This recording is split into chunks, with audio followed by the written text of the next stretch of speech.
अक्सर ऐसा होता है ना कि जो चीज़ें हमें सबसे सीधी-सादी, सबसे सरल दिखती हैं, उन्हीं के अंदर कुछ बहुत ही असाधारण छिपा होता है। आज हम बच्चों की एक ऐसी ही कहानी को सिर्फ पढ़ने नहीं वाले, बल्कि उसकी एक-एक परत को खोलकर देखेंगे। तो चलिए इस कहानी के पन्ने पलटते हैं और देखते हैं कि इसके अंदर क्या छिपा है। यही वो सवाल है जो इस पूरी पड़ताल के दौरान हमारे साथ चलेगा, और यकीन मानिए इसका जवाब काफी चौंकाने वाला है।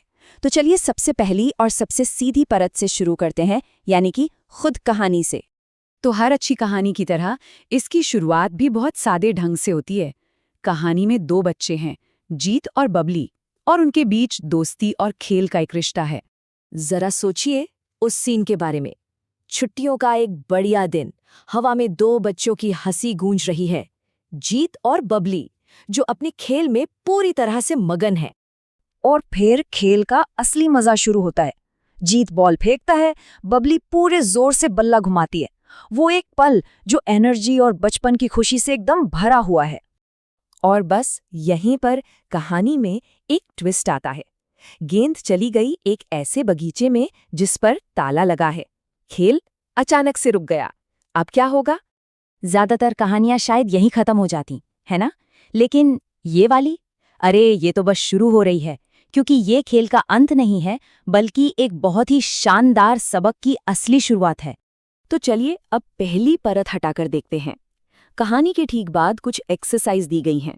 पहली नज़र में तो ये बहुत सीधी सादी लगती हैं, लेकिन असल में ये भाषा की नींव रखने के लिए बड़ी ही चतुराई से तैयार की गई हैं।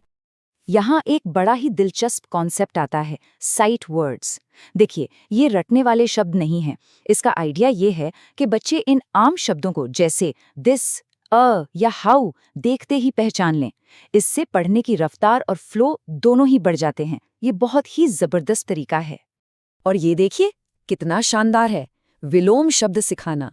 ऊपर और नीचे, अंदर और बाहर। ये सिर्फ शब्द याद करवाना नहीं है। जब बच्चे चीजों की तुलना करते हैं तो वे शब्दों के मतलब को और गहराई से समझते हैं। एक तरह से ये रिश्तों में सोचने की ट्रेनिंग है। और ये तो कमाल का है, बच्चों को ए और एन का कोई बोरिंग ग्रामर का नियम नहीं बताया जा रहा। उन्हें बस उदाहरण दिखाए जा रहे हैं। अ पेन लेकिन एन एग। बच्चे खुद ब खुद पैटर्न को पहचानते हैं और नियम बना लेते हैं।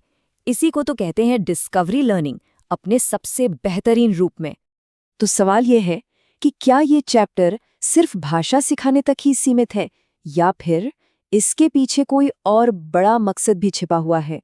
तो अब हम एक और परत गहरी जाते हैं, और अब ये साफ हो जाता है कि ये चैप्टर सिर्फ भाषा रटाने के लिए नहीं है। ये तो सोचने के तरीके को ट्रेन करने के बारे में है।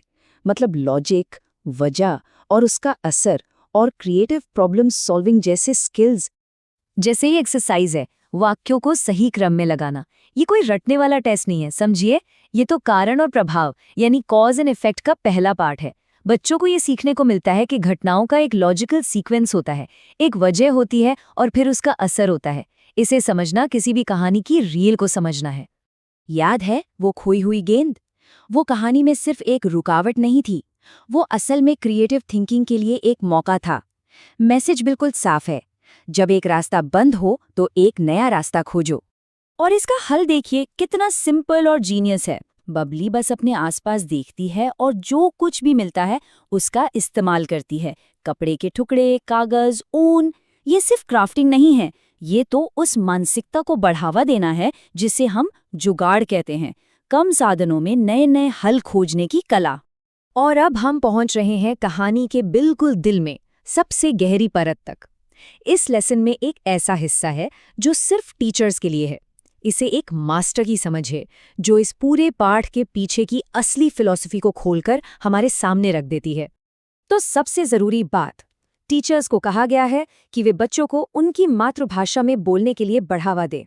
ये समावेशिता यानी इंक्लूसिविटी का एक बहुत ही पावरफुल मैसेज है। ये बच्चे की घरेलू भाषा को सम्मान देता है और क्लासरूम को एक सेफ और वेलकमिंग जगह बनाता है। ये निर्देश कहानी के प्लॉट से कहीं आगे जाता है। ये एक बहुत ही मौलिक मूल्य सिखाता है, सस्टेनेबिलिटी और रिसोर्सफुलनेस। सबक ये है कि जिसे हम कचरा समझते हैं उसमें अक्सर कुछ नया और काम का बनाने की क्षमता छिपी होती है।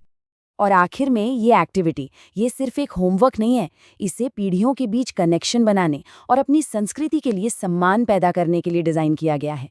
ये बच्चों को अपनी जड़ों से, अपने परिवार से जोड़ने का एक तरीका है।